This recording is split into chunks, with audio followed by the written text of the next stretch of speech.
cheese shortage. Good morning, everyone. Good morning, Rabbi. Good morning, Rabbi. We're learning Mishnah Pesachim, Parak Vav, Chapter 6, Mishnah Hey, Mishnah 5. Okay.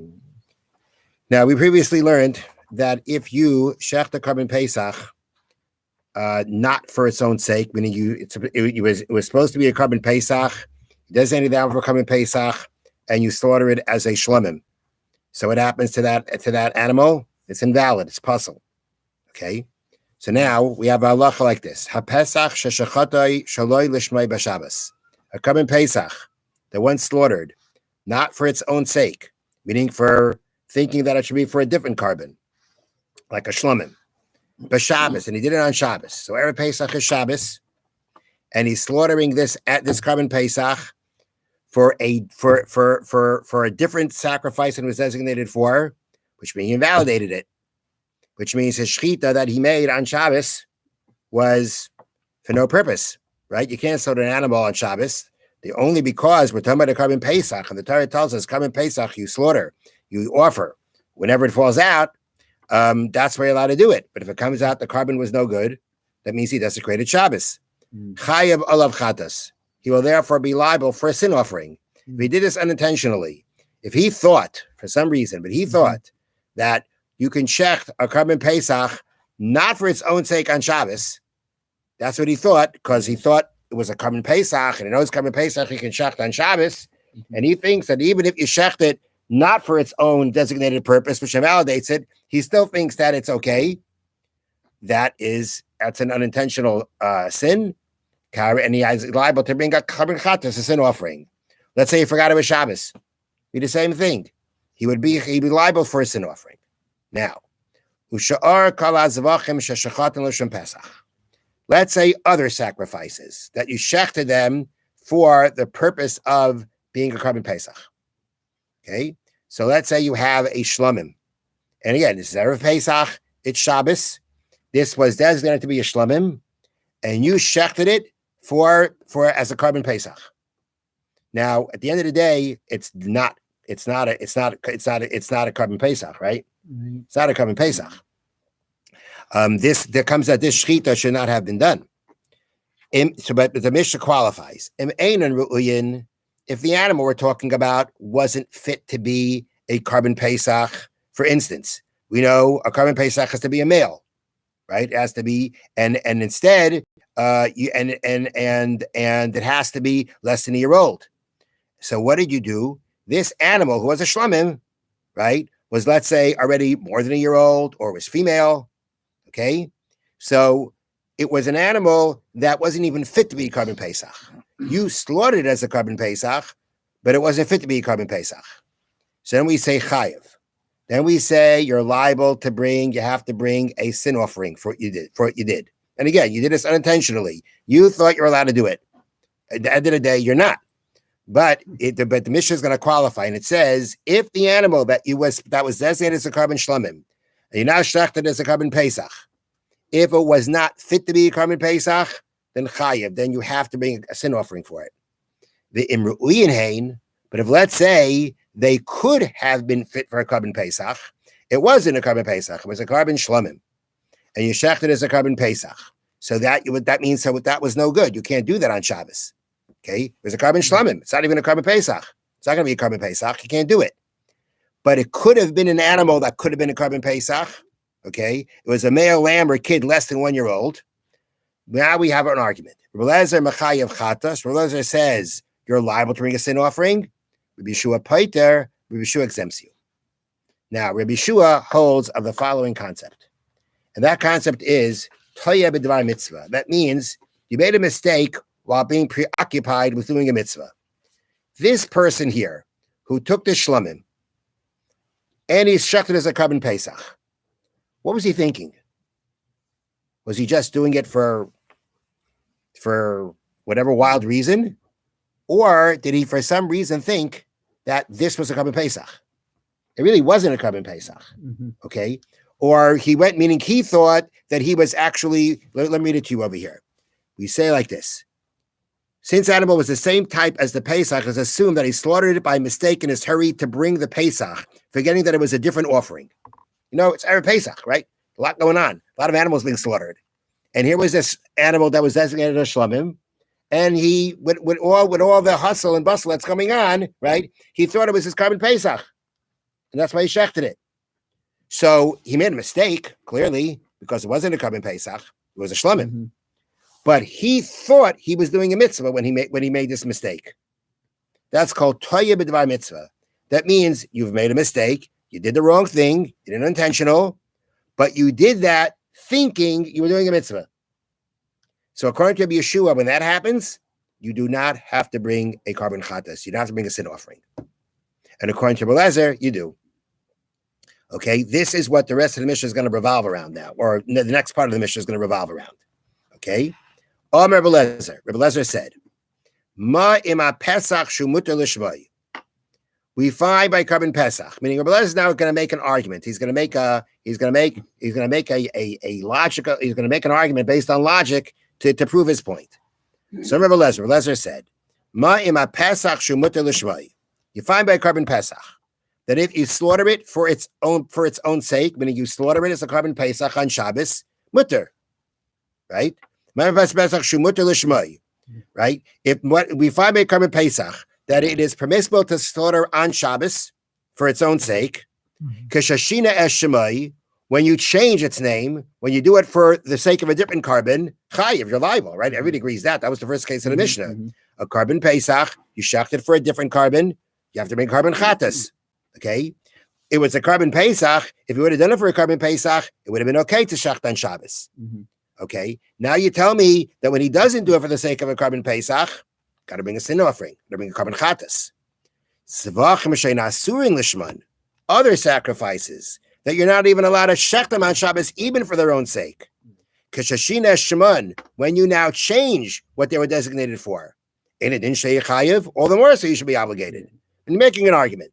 You're telling me that an animal that I really was permitted to shecht on Shabbos, if I don't shecht it for designated purpose, I got to bring a sin offering. So an animal that I wasn't even permitted to shecht on Shabbos to begin with, I wasn't even permitted because this wasn't a carbon pesach. It was designated as a shlamim. I can't slaughter a shlamim on Shabbos. An animal that was designated as a sacrifice that couldn't even be shechted on Shabbos. Right? It has no connection to permissibility on Shabbos. All the more so if I change its name, that I should be liable. If I change its name, which means that now I went ahead and I shechted it for carbon pesach, but I didn't shecht it properly because I changed its name. It was supposed to be a shlamim, and now it's a carbon pesach, right? I thought I can do it. Okay, that was my mistake. But the animal that to begin with wasn't permitted to shecht on Shabbos. Now, when you change its name, you're going to tell me it doesn't need a sin offering? His basic argument is, let me read you how they say it here. In essence, Belezer argues as follows. A Pesach may be slaughtered on Shabbos, yet a person who slaughters it with improper intentions must bring a chatas, right? Everybody agrees to that. Surely then, if a person slaughters an offering that he was not permitted to slaughter on Shabbos, he should be required to bring a chatas no matter his intention. An improper intention should not make things better for him. That's the point. When the whole animal shouldn't have been shechted to begin with, even if you would have done it for its own sake, then to say that now I changed it, I had an improper intention, now it's going to be better. That's Belezer's point. On that, Rabbi Yeshua said to him, "Loi, not so. That's not a good argument.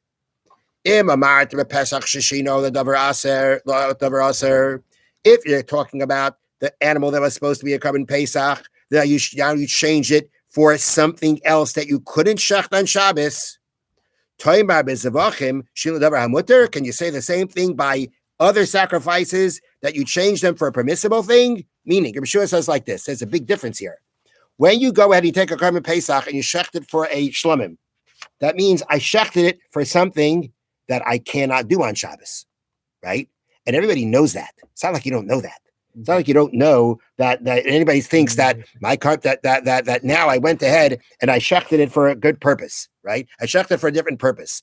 No one's going to think it's a good carbon pesach, right? No one's going to think that way. If it's supposed to be a carbon pesach and you shechted it for a different carbon, even a shlamim, everybody knows that that's not a good carbon. So that you can't. That's not going to be a kosher carbon to shech. It's not going to be a kosher carbon pesach. It's not going to be a carbon pesach. It's going to be whatever it's going to be, and it's something that you can't slaughter on Shabbos. Okay, which means for some reason he thought he can do it. But he knew very well that by doing this, he is not going to be fulfilling the mitzvah of Karban Pesach. He knew that. He went from a Karban Pesach to something that's forbidden to shecht on Shabbos. That means it's something that he knows the Karban Pesach mitzvah Karban Pesach will not be fulfilled with. But the other way around, when you're starting with a Karban Shlamim and you shecht it for a Karban Pesach, and he changed it to something that's permissible to shecht on Shabbos, meaning he was doing it for Karban Pesach, so now we can say that he thought he was doing a mitzvah. There's a very big difference. It all depends on what if you're going from something forbidden to something permissible, it's not the same thing. Let me just read it to you here. Since it's permitted to slaughter the Pesach on Shabbos, a person who slaughters another offering for the sake of a Pesach has erred while trying to do a mitzvah. Okay? The bottom line is he changed it for the Karban Pesach. He changed it for something that you could shecht on Shabbos. He changed it for something that he thought he can do the mitzvah with. So therefore, it's completely different than when you go from a Karban Pesach to a different Karban, which you can't shecht on Shabbos. You know you're not doing it. You're not going to be fulfilling the mitzvah with it, and therefore we can't call you the person who made a mistake by doing a mitzvah. It's inherent in the cases themselves that in one case he can't be thinking he's doing it for a mitzvah, and in the other case he does. That's the difference of what intention does. Amar lo Rebbe Lezer. Rebbe Lezer responded to him. Emurei tzibur yachichu. The communal sacrifices will prove that your point is not true. Shemutarin l'shma. A Karban tzibur, let's say the Karban tamid, the daily sacrifice. Can you shecht it on Shabbos? Of course you can, right? You shecht it on Shabbos. So emurei tzibur here means communal sacrifices, that they are permitted when you do them for their own sake. V'asheichet l'shman. But now, if you take a different Karban, and let's say you had a shlamim, and you decide that you're shechting it for the Karban musaf on Shabbos, or for the daily sacrifice, that's what you think you're doing. What's the din then? You have to bring a sin offering or not? Chayiv, you're liable. So there we have a case of where you went ahead and you shechted an animal for the sake of something that you could shecht on Shabbos, and nonetheless, you tell me you agree that you have to bring a chatas, a sin offering then. So the fact that I'm shechting it for something that could be done on Shabbos, you see that doesn't make a difference. Rabbi Yeshua said to him, no, that's not a good argument. If you say that you have to bring a sin offering by the communal sacrifices, that's because they have a set amount. What are you going to say by Karban? Can you say the same thing by Karban Pesach? Doesn't have a set amount? Set amount means like this. When you bring a Karban tzibur, let's say the Karban musaf on Shabbos, or the Karban tamid on Shabbos, how many do you bring? One set, right? Yeah. It's not like everybody's shechting Karban tamids, or everybody's shechting Karban musaf. There's one, it's a communal sacrifice, there's one set that's brought. Okay? So now, if the guy goes ahead and he takes his Karban shlamim and he shechts it for a Karban tzibur, what's he thinking? He's thinking he's now fulfilling the mitzvah of bringing a communal sacrifice. A communal sacrifice, everybody knows, there's one a day. Yeah. And therefore, there's one a day, so there's nothing to talk about. But by Karban Pesach, right? Yeah, everybody's starting Karban Pesachs now. Everybody's doing it. It's happening all around him. So therefore, when he takes a different animal, an animal designated for a different Karban, and shechts for Karban Pesach, we assume that what did he think? He thought he was shechting his Karban Pesach. And the Bartenura adds, and even if, let's say, this person already shechted his Karban Pesach. So what's he thinking he's doing? The answer is he thinks he's doing somebody a favor. Yeah. Somebody's Karban Pesach is around. It's kind of got, it's hanging around. No one's taking care of it. I'll do it for whoever the owner is. What a guy, right? Yeah. I'll do it for whoever it is. So again, he still thinks he's doing a mitzvah. And therefore, Yeshua says he will be exempt from being a Karban Pesach because he's what's called the Torah b'Dvar mitzvah. He made his mistake while thinking he was doing a mitzvah. Now, there's also something else here that I think is important to bring out. Hold on one second.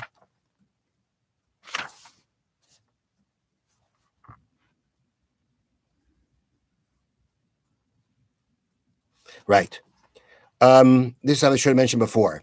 Even according to Yeshua, if you want to say that you're exempt from being a sin offering because you made a mistake while doing a mitzvah, it has to also be that at the end of the day you do a little bit of a mitzvah, which means if you go ahead and you shecht a shlamim as a carbon pesach, it's still a kosher carbon. It's still kosher. You may not fulfill. You're gonna have to bring another one, but it's still kosher, right? Mm-hmm. Even so, you performed the mitzvah since that other offering is a valid offering, just not a valid Pesach offering. It's a valid offering. So you weren't supposed to shecht it, that's for sure. You know, if it's a carbon shlamim, you're not supposed to shecht it, but you thought you were doing a mitzvah of carbon Pesach. And at the end, you did something. You did some of the mitzvah here because it's still a kosher carbon. So therefore, we say that that's where Yeshua says you're exempt from a carbon chatas because you were tired by mitzvah. You made a mistake. You made your mistake while thinking you were doing a mitzvah, and you did somewhat of a mitzvah. Okay. God, fine. Now, the final opinion of the Mishnah, Rabbi Meir says, Rabbi Meir goes as far as to say that the exemption of making a mistake when it comes to doing a mitzvah goes even as far as someone who shechts for the purpose of a communal sacrifice. Okay, even if you do that, you're pater. According to Rabbi Meir, if you slaughter other offerings on Shabbos for the sake of a communal offering, you're exempt from a chatas, because even in this case, he's considered somebody made a mistake while trying to do a mitzvah. Okay, let me just read from the bottom here. Rabbi Meir agrees with Rabbi Yeshua that one who makes the mistake while trying to do a mitzvah is exempt. He agrees with that concept, Rabbi Yeshua.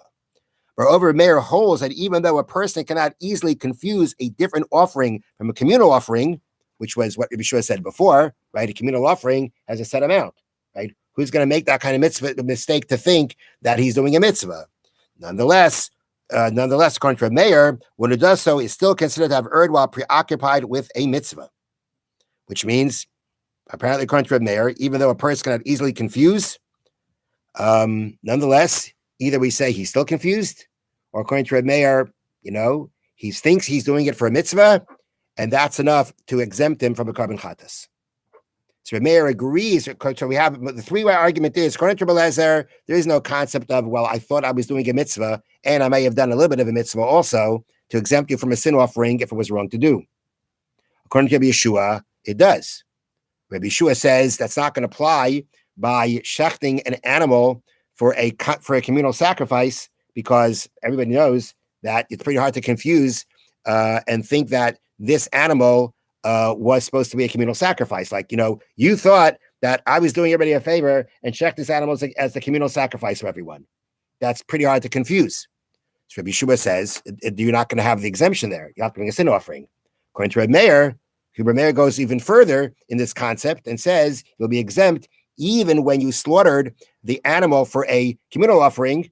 And we all say you did think you were doing a mitzvah. You did think you were doing the mitzvah of bringing a communal offering, and therefore you will also have the exemption.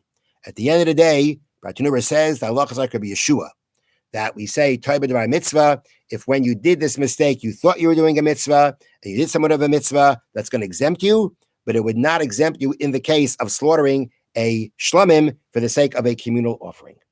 Have a wonderful day. Thank you, Rabbi. I'm confused.